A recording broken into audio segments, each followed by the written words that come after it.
నేను ఇక్కడ టీచర్గా చేస్తున్నాను. నేను ఫిజికల్ సైన్స్ టీచర్ని, పిఎస్ చెప్తాను ఇక్కడ. అయితే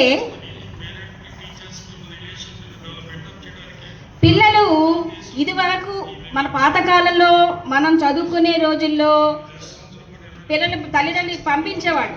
పంపిస్తే చదువుకునే వాళ్ళు పళ్ళు పాండేవాళ్ళు వెళ్ళేవాళ్ళు. ఇది వరకు మనం పిల్లల్ని పంపించినప్పుడు వాళ్ళు పాఠశాలకు వెళ్ళి చదువుకుని వాళ్ళ పనులేదో వాళ్ళు చూసుకుని వచ్చేవాళ్ళు. అంటే ఏంటి, వాళ్ళకి కేవలం పాఠశాలకు వెళ్ళిన తర్వాత చదువు మీద మాత్రమే దృష్టి ఉండేది. అప్పుడు టీచర్లు చెప్పేవాళ్ళు. అంటే ఏంటంటే నేను చెప్పేది, ఇప్పుడున్న పరిస్థితులు ఎలా ఉన్నాయి అంటే, మీరు పొద్దున పిల్లవాడిని పంపిస్తారు, చదువుకోవడం స్కూల్లో జాయిన్ చేశారు, చక్కగా మేము ప్రతిదీ కూడా పిల్లవాడికి ఇదివరకు చదువుకోవడానికి పుస్తకాలు కొనుక్కోవడానికి లేక బాధపడి చాలామంది స్కూల్ మానేసేవాడు.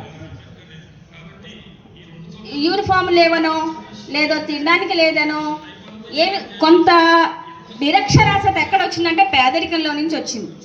మరి ఆ పేదరికంలో ఉన్న వాళ్ళు కూడా అందరూ కూడా అంటే 15 సంవత్సరాల వరకు పిల్లలు ఎవరైతే ఉన్నారో వాళ్ళు కేవలం పాఠశాలలో మాత్రమే చదువుకోవాలి, వాళ్ళు ఏ పని పాటలకి వెళ్ళడానికి వీల్లేదు అనేది నిర్బంధ విద్య అన్నమాట.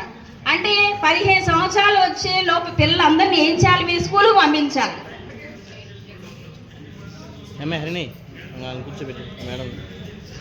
అందులో భాగంగానే మరి ఇది వరకు రోజుల్లో పిల్లాన్ని వదిలేస్తే ఆ పాఠశాల తర్వాత ఇంటికి వచ్చేవాడు.